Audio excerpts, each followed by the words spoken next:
Frankenstein o el moderno Prometeo de Mary Shelley.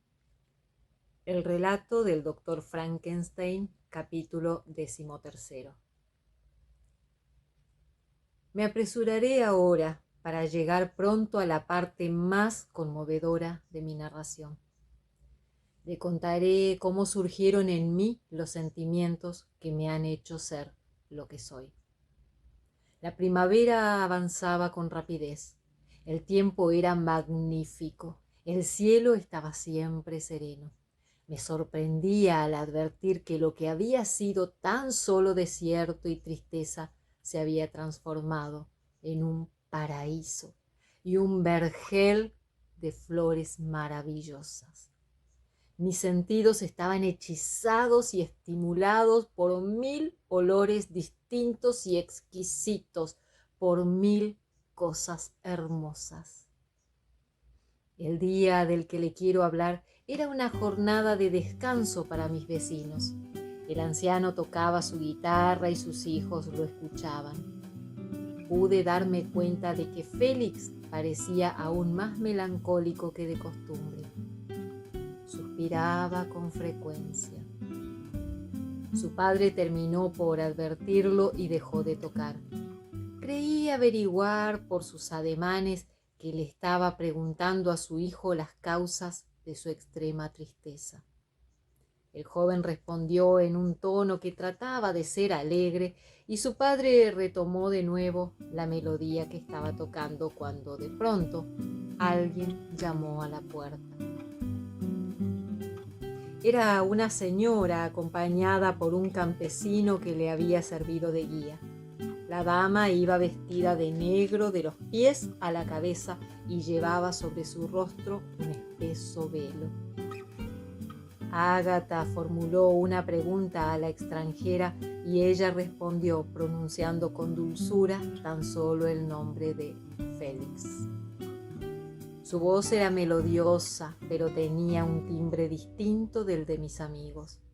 Al escuchar su nombre, el joven se adelantó hacia la dama que al verlo levantó su velo y dejó apreciar un rostro de belleza angelical. Su largo cabello, negro y brillante, se hallaba curiosamente trenzado. Tenía los ojos oscuros y amables, aunque llenos de vida. Su tez poseía una tersura resplandeciente y sus mejillas estaban coloreadas con delicadeza. Al verla, Félix pareció volverse loco de alegría. Todos los indicios de su melancolía desaparecieron de su rostro, que inmediatamente dio muestras de un placer que jamás lo creí capaz de experimentar. Sus ojos relampaguearon y sus mejillas se enrojecieron de alegría. Me dije al observarlo que sus facciones se asemejaban un poco a las de la extranjera, que asimismo parecía invadida por la excitación. Secándose las lágrimas que brotaban de sus hermosos ojos, tendió a Félix una mano que éste besó con júbilo mientras la llamaba, si mal no recuerdo, mi dulce árabe. Ella no parecía comprender nada de lo que el joven decía, pero igualmente sonreía. El muchacho la ayudó entonces a descender del caballo y luego, una vez despedido el guía, la hizo pasar al chalet. Entonces tuvo lugar una breve conversación entre el padre y el hijo. La joven extranjera se arrodilló a los pies del anciano y le hubiera incluso besado la mano si éste no se hubiese apresurado a levantarla y abrazarla después afectuosamente. Pronto pude darme cuenta de que, si bien la joven parecía disponer de palabras que pertenecían a una lengua propia, los demás no la comprendían, y ella tampoco los entendía a ellos. Intercambiaron muchas señas que no pude interpretar, pero advertí que su llegada había traído la alegría a la casa, disipando la melancolía que reinaba entre mis vecinos, como el sol disipa las brumas matinales. Félix Parecía el más feliz de todos y con una radiante sonrisa dio la bienvenida a su hermosa árabe. Ágata, siempre dulce, besaba con afecto las manos de la extranjera y señalando a su hermano parecía querer indicarle que antes de su llegada había sido muy desdichado. Transcurrieron de este modo algunas horas en las que todos dieron pruebas de una alegría cuyos motivos yo no podía averiguar. Descubrí, no obstante, por la frecuente repetición de algunas palabras que la extranjera trataba a su vez de imitar, que estaban comenzando a enseñarle su lengua. Aquello me dio la idea de aprovechar las lecciones con el mismo objetivo. La muchacha aprendió en esta primera clase casi una veintena de términos, la mayoría de los cuales yo ya conocía, pero logré retener algunas palabras que ignoraba hasta aquel momento. Cuando llegó la noche, Ágata y la joven árabe se retiraron pronto a descansar. Félix besó la mano de la extranjera mientras murmuraba: «Buenas noches, dulce Safi». Él, por su parte, permaneció mucho tiempo hablando con su padre. El nombre de la mujer, que surgía una y otra vez a lo largo de la conversación, me dio a entender que hablaban de ella. De buena gana hubiera deseado comprenderlos, pero a pesar de todos mis esfuerzos, me resultaba absolutamente imposible. A la mañana siguiente, Félix se fue como de costumbre a su trabajo, y cuando Ágata terminó sus tareas domésticas, la extranjera se sentó a los pies del anciano. Luego, tomando la guitarra, ella se puso a tocar unas melodías de tan conmovedora belleza que me hicieron derramar lágrimas de tristeza y admiración. Cantó y su voz de magnífica sonoridad parecía surgir elevándose o apagándose como los trinos de un ruiseñor silvestre.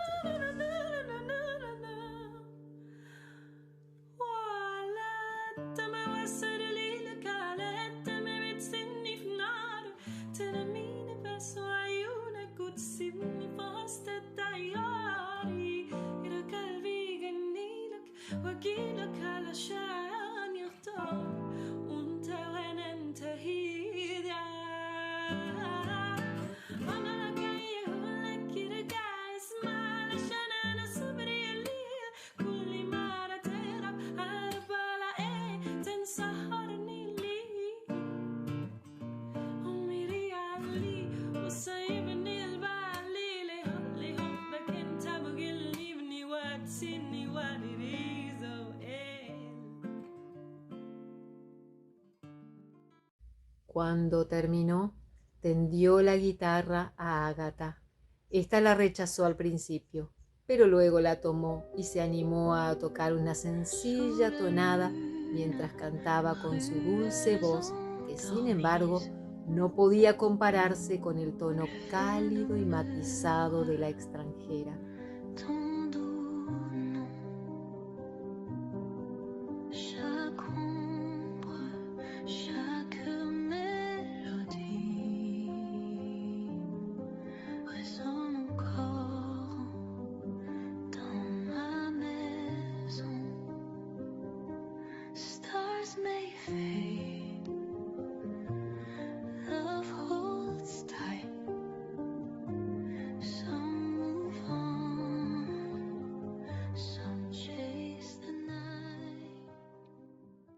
El anciano parecía estar muy contento.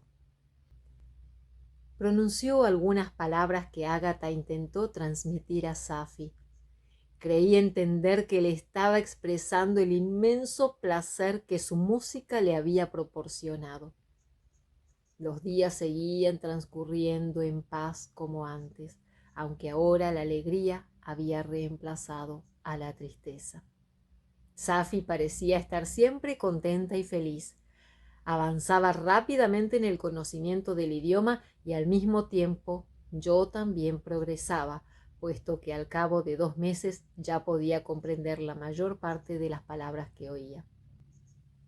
Mientras, la tierra se había cubierto con un suave tapiz de hierba que muy pronto comenzó a salpicarse de innumerables flores, estrellas multicolores de delicioso olor y maravillosa apariencia que esmaltaban la pradera y brillaban tenuemente en la sombría penumbra del bosque. El sol se hizo más cálido, las noches eran claras y suaves. Yo disfrutaba mucho con mis salidas nocturnas, aunque día tras día se hicieron más cortas, pues el sol aparecía antes y se ponía más tarde. Jamás me atrevía a permanecer en el exterior a la luz del día, temiendo ser sometido a un trato similar al que recibí en el pueblo donde había entrado la noche de mi llegada. Mis jornadas transcurrían siempre atentas, pues esperaba que, si me esforzaba, pronto podría hablar el lenguaje de aquellas personas. Puedo asegurar que mis avances eran mayores y más rápidos que los de la joven árabe. Ella apenas comprendía un poco y pronunciaba muy mal, pero yo lo comprendía todo y era capaz de repetir correctamente casi todas las palabras que había escuchado a lo largo de las lecciones. A medida que perfeccionaba mi lenguaje, fui familiarizándome también con el alfabeto que mis vecinos enseñaban a la joven. De esta manera se abrió ante mí un campo amplio de estudios verdaderamente maravillosos. El libro que Félix utilizaba para enseñar a Safi se titulaba Ruinas o Meditaciones sobre la Revolución de los Imperios de Volney. Me hubiera sido imposible comprender el contenido de aquel libro si Félix, mientras iba leyéndolo, no lo hubiese explicado minuciosamente. Comentó a la joven que lo había elegido por su estilo declamatorio, inspirado en los autores orientales.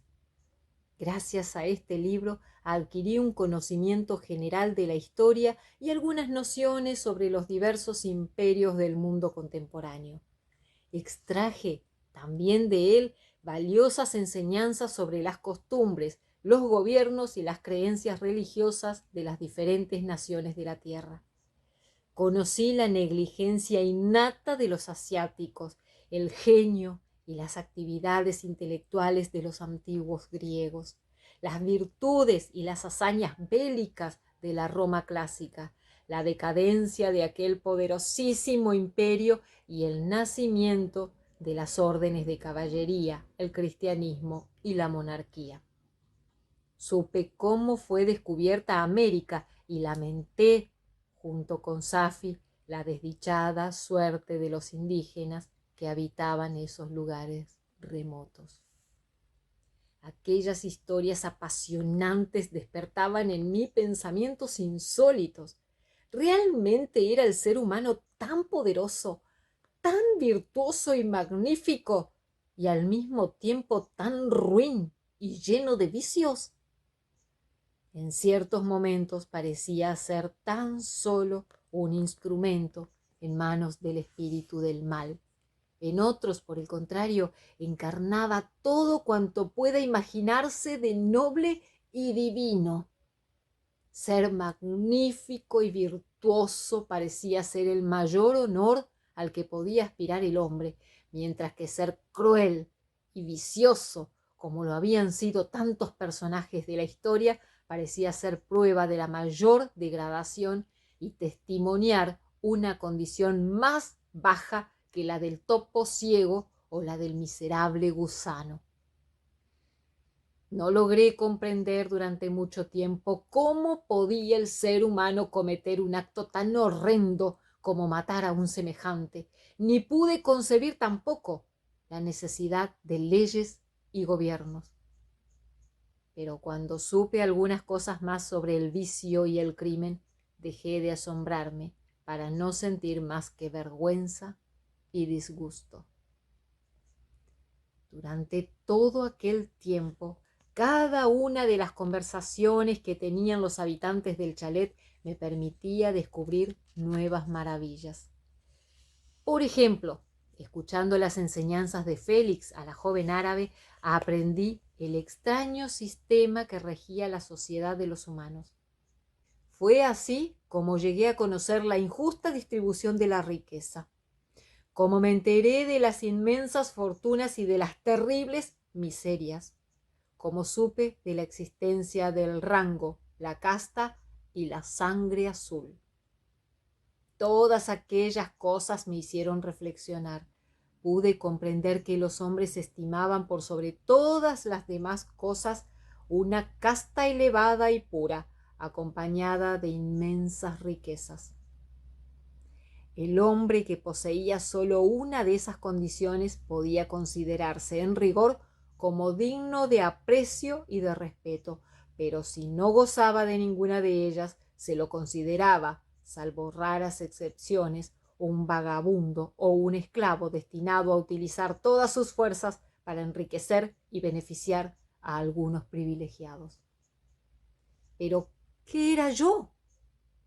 No sabía nada acerca de mi creación ni mi creador. Lo único que conocía sobre mí era que no disponía de dinero ni de amigos y que estaba además dotado de un aspecto repulsivo, deforme, odioso. Mi naturaleza no era la de los seres normales. En realidad, gozaba de mayor fuerza y agilidad que los demás hombres y me bastaba para asegurar mi subsistencia un alimento mucho más precario. Soportaba con mayor facilidad las temperaturas extremas. Mi estatura era muy superior a la de los hombres. Observando a mi alrededor y escuchando a mis vecinos, jamás pude oír hablar de un ser semejante a mí. Era, por lo tanto, un monstruo, una criatura de la que todos se alejarían con repugnancia y horror. No puedo describir la desesperación que tales reflexiones me produjeron. Luché para recuperar mi valor, pero cuanto más me instruía, más razones tenía para sentir temor y tristeza. ¡Ay! ¿Por qué no seguí viviendo en mi bosque natal sin conocer ni experimentar otras sensaciones que el hambre, la sed, el frío y el calor? Qué extraña es la sabiduría. Se aferra al espíritu del que ha tomado posesión como el líquen se aferra a la roca.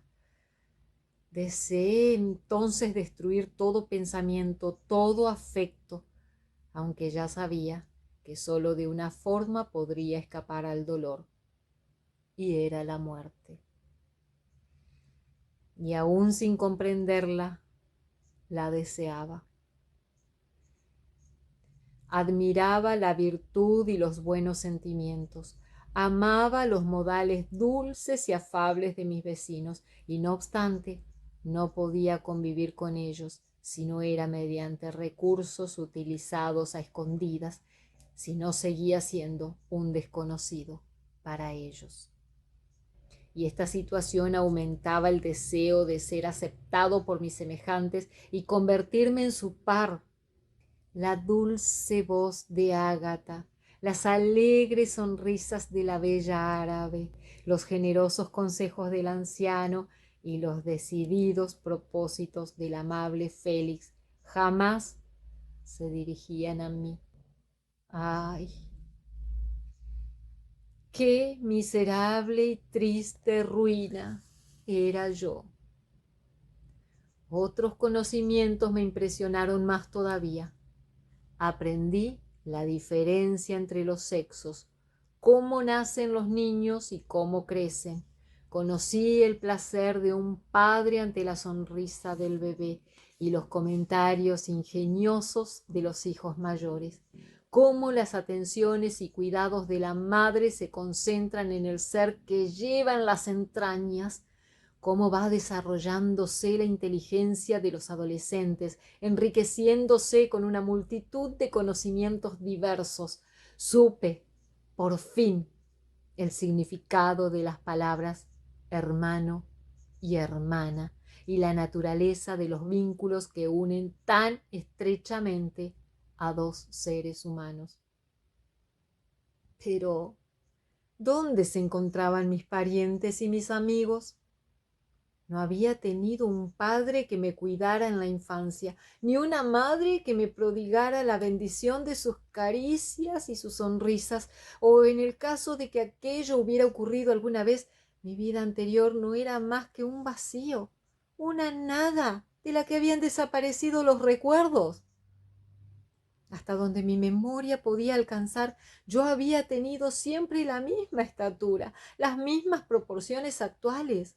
Jamás había visto un ser parecido a mí o que hubiera aceptado tener la menor relación conmigo. ¿Era eso justo?